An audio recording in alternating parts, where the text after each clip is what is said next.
Assalamualaikum warahmatullahi wabarakatuh.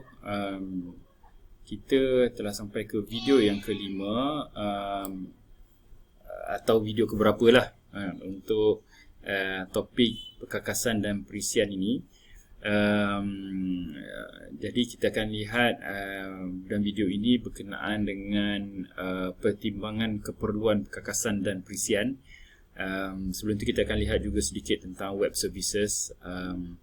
Jadi kita ada mention dalam video sebelum ini berkenaan dengan bahasa pemrograman untuk web. Jadi dalam web ni orang ataupun pihak-pihak tertentu menyediakan perkhidmatan dipanggil sebagai web services ni. Web services ni yang istilah dimaksudkan sini bukan web services secara umum, maknanya kita boleh dapat perkhidmatan apa-apa sahaja perkhidmatan melalui web. Contohnya kita nak dapat perkhidmatan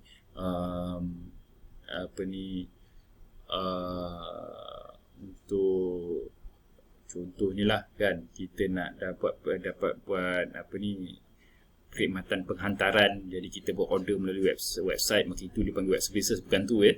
Tapi web services ni ialah iaitu komponen-komponen di dalam web yang boleh digunakan oleh bahagian web yang lain dengan some communication between them lah. Ada communication tertentu di antara satu web dengan satu website, mungkin dengan satu website lain, supaya data boleh atau data ataupun prosesan boleh dilaksanakan oleh web service tersebut dan dikembalikan data yang telah diproses kepada website yang pertama yang memohon.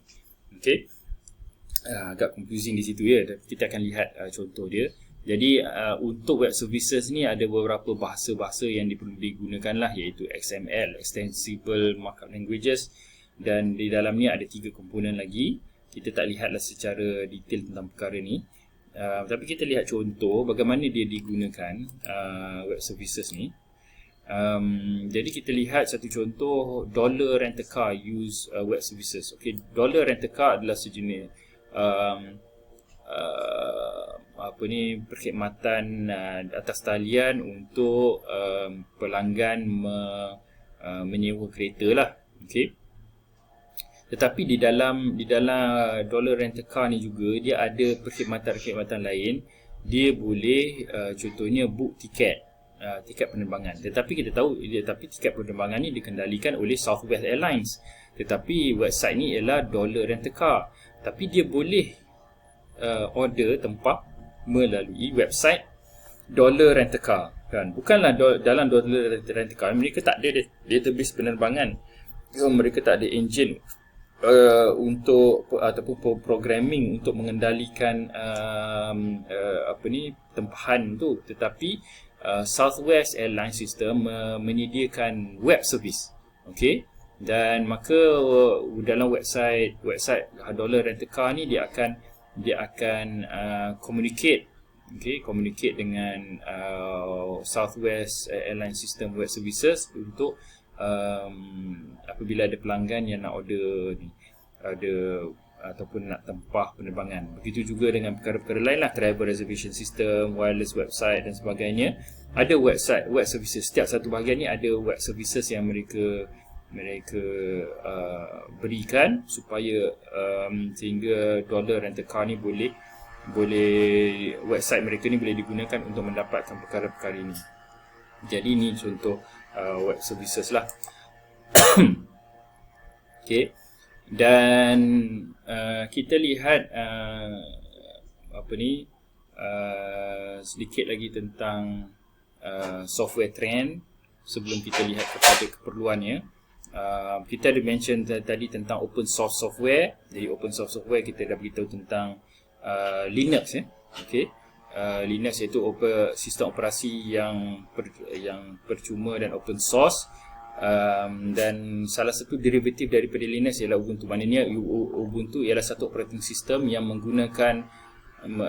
dibangunkan menggunakan core daripada Linux. Okey, Linux tu ialah asasnya basic operating system yang telah di customize, telah di modify, dibangunkan, disempurnakan sehingga menjadi Ubuntu, dan banyak lagi lah selain daripada Ubuntu.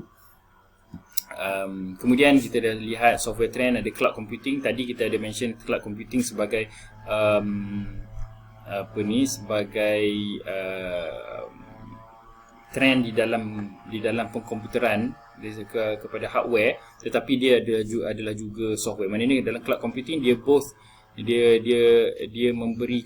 boleh memberikan perkhidmatan perkakasan dan juga perkhidmatan perisian. Okey, jadi Google Apps, Google Drive lah. Mungkin dahulu pada 2007 dipanggil Google Apps, sekarang kita panggil Google Drive. Okey. Kemudian yang lain-lain lah seperti Mashup widget ni. Okey.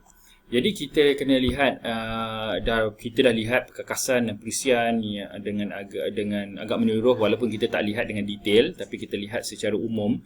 Namun begitu, di peringkat kita sebagai pengurusan, kita perlu melihat bagaimana untuk kita membuat keputusan berkaitan dengan pelaburan ke atas hardware dan software ni. Okey. Dan satu konsep yang penting ialah kita kena lihat capacity planning. Okey. Iaitu bila kita nak pilih hardware ataupun software, khususnya hardware lah. Okey. Sebab software ni agak mudah untuk kita replace, tapi hardware ni kita agak terikat. Okey, so the physical asset.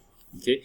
Jadi untuk hardware ni, bila kita nak laburkan, maka kita perlu buat sedikit capacity planning, iaitu kita perlu lihat bila hardware system kita akan saturated, maknanya bila dia dah sampai tahap tepu lah, maknanya tak boleh ditambah lagi dia punya processing power. Jadi kita perlu anticipate bila hardware system kita akan sampai tahap tepu, supaya kita buat perancangan, kita janganlah terlalu kerap untuk menukar hardware lah. Maksudnya begitu, supaya bila kita nak purchase, kita nak beli perkakasan kita sepatutnya boleh memproses keperluan kita sehingga beberapa tahun akan datang lah, sehingga 5 tahun akan datang, 3 tahun akan datang. Janganlah kita beli hardware yang bare minimum untuk kegunaan kita tahun ini saja, tiba-tiba tahun depan kita perlu beli lagi. Kan, maknanya kita kena perlu ada allowance into the future lah. Tetapi of course kita tak boleh lah pula beli satu hardware komputer, contohnya PC yang boleh bertahan 20 tahun. Kerana untuk kita boleh beli satu PC yang bertahan 20 tahun, maknanya pada ketika ini, pada sekarang ni, PC kita tu perlu begitu tinggi, spesifikasi dia akan jadi terlalu mahal. Jadi kita tak boleh lah expect PC kita boleh bertahan 20 tahun. Tetapi mungkin boleh tahan sekurang-kurangnya 5 tahun. Jadi antara faktor yang kita perlu ambil kira ialah maximum number of users. Kalau dalam organisasi kita gunakan dalam hardware kita, berapa banyak orang yang akan menggunakan, apakah software yang akan datang yang akan kita gunakan, kita punya hardware kita boleh tak menampung keperluan software tersebut. Okey. Jadi perkara-perkara ni kita perlu ambil perhatian lah semasa kita buat perancangan untuk melabur dalam sistem. Dan satu lagi ialah konsep scalability. Scalability ini ialah maknanya kita punya sistem dia boleh expand, ya. Kita punya sistem boleh expand untuk jika tiba-tiba kita menggunakan ataupun ada pengguna yang ramai. Okey, katakan kita bina website lah, kan? Kita bina website, maka untuk kita bina website kita perlu ada server. So server kita sama ada kita ada server kita sendiri ataupun kita melanggan server orang lain, kita kena pastikan bahawa server kita tu website kita tu scalable, maknanya boleh mengendalikan traffic yang tiba-tiba banyak. Mana tahu mungkin tiba-tiba produk kita jadi viral dan orang pelanggan nak datang ke website kita untuk beli barang. Kalau kita capacity kita dari segi speed, kan, dari segi data, dari segi transactionnya rendah, kan, tiba-tiba pelanggan ramai, maka ramai orang akan frustrated, maka kita akan kehilangan jualan lah. Jadi kita punya sistem patutnya scalable. Maknanya scalable maknanya kita boleh membesar lah. Maknanya kita bukan start off besar, tapi kita boleh membesar jika perlu. Okay. Perlu diambil perhatian. Kemudian jadi dari segi kita nak buat pelaburan tu, kita perlu mengambil kira total cost of ownership, iaitu untuk kita lihat berapakah kos untuk kita kos untuk memperoleh ataupun untuk mempunyai teknologi lah.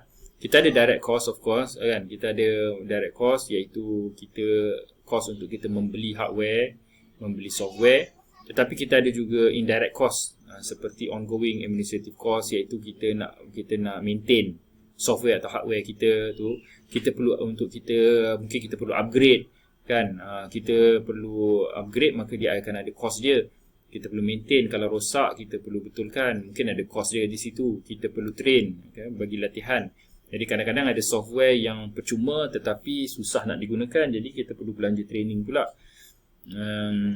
Mungkin real estate cost, kita perlu cost kawasan, iaitu kalau kita nak adakan server kita sendiri, maka kita perlu ada bilik, kan. Jadi kita perlu extend kita punya bangunan. So ini semua adalah indirect cost, dan juga termasuk hidden cost, iaitu seperti support staff. Okay, jadi kalau kita handle kita punya server sendiri, maka kita perlu ada staff yang menjaga server kita. Okay, jadi downtime, iaitu kita punya cost kalau down. Kalau sistem kita down, berapa kerugian kita, itu adalah cost. Jadi semua ni adalah kita perlu ambil kira dalam total cost of ownership, dalam kita menentukan which is the best investment untuk kita buat di dalam perisian dan perkakasan. Jadi dikata kat sini TCO, total cost of ownership, can be reduced through increased centralization. Kalau kita ada sedikit centralization, maka kita dapat reduce ownership cost. Contohnya kalau kita pastikan bahawa contohnya lah, kan, kita langgan Microsoft Word, Microsoft Office, tapi Microsoft Office kita langgan secara organisasi, kita langgan Microsoft Office, jadi kita dapat contohnya license untuk 100 orang, tetapi jauh lebih lebih murah berbanding dengan kalau kita beli 100 lesen secara individu. Okay, jadi kalau kita buat centralization, mungkin kita dapat penjimatan lebih baik daripada kalau kita tidak ada centralization. Standardization of hardware and software, maknanya kita standardizekan hardware, keperluan hardware kita. Maknanya kalau kita janganlah maknanya kalau kita gunakan Windows, kita cubalah semua staff kita guna Windows supaya tidak ada isu compatibility, maka kita dapat jimatkan kos di situ. Tapi kalau ada staff kita guna Mac, ada setengah staff kita guna Windows, setengah staff kita gunakan Linux, jadi mungkin ada compatibility issues menyebabkan kos bertambah. Okay, maknanya kalau kita gunakan different OS, maka kita perlu different versions of the software, jadi kita perlu belanja 2 kali ganda.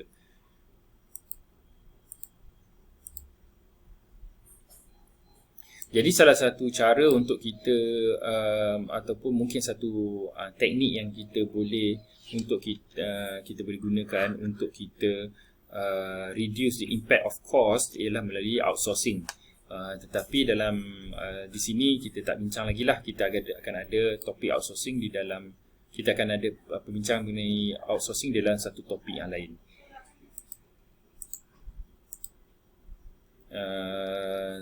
Kita ada teknik yang lain yang kita boleh gunakan untuk bantu pengurangan kos, iaitu contohnya on-demand computing. Okay, jadi on-demand computing ni membantu kita untuk scalability lah.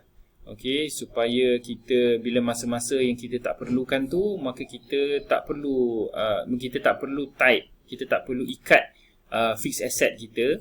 Kita tak perlu ikat working capital kita di dalam fixed asset komputer. Sebaliknya kita langgan. Okay, kita langgan computing resources daripada orang. Jadi kalau kita langgan through cloud computing contohnya, maka kita hanya bayar mengikut apa yang kita perlu. Software as a service ataupun iaitu kita ni cloud computing jugalah, kita dapatkan software tetapi secara cloud. Okay, jadi kita bayar hanya mengikut subscription, bukanlah kita bayar bayar big amount upfront lah. Dan selain daripada itu, apa lagi yang kita perlu fikirkan, biasanya organisasi perlu fikirkan ialah dari segi localization, iaitu menyesuaikan hardware dan software mengikut keperluan lokal. Jadi contohnya isu bahasa ya. Mungkin isu bahasa di Malaysia ni tidak menjadi begitu ketara sebab kita memang lebih biasa menggunakan bahasa Inggeris untuk perkara berkaitan dengan teknologi. Jadi tidak ada isu tertentu lah, tetapi mungkin di negara-negara tertentu ini menjadi isu dan semua software mereka perlu diterjemahkan. Jadi kadang-kadang terjemahkan kalau gunakan automatic translation tu dia jadi tak betul. Dan juga kadang-kadang isu berkenaan dengan differences in local cultures. Bila satu-satu orang daripada satu-satu kaum tu dia menggunakan satu gesture, maka orang lain akan faham cara berbeza. Jadi ini pun perlu diambil kira di dalam hardware, software. Differences in business processes. Mungkin bila organisasi kita berjalan di banyak negara, maknanya kita ada banyak cawangan di banyak negara, tetapi culture di negara tersebut berbeza. Jadi business process pun mungkin perlu disesuaikan. Maka begitu juga software pun perlu disesuaikan kerana business process pun berubah. Jadi semua faktor-faktor ni perlu diambil kira semasa kita mengukur total cost of ownership. Jadi ini contoh website yang menggunakan bahasa Chinese ya.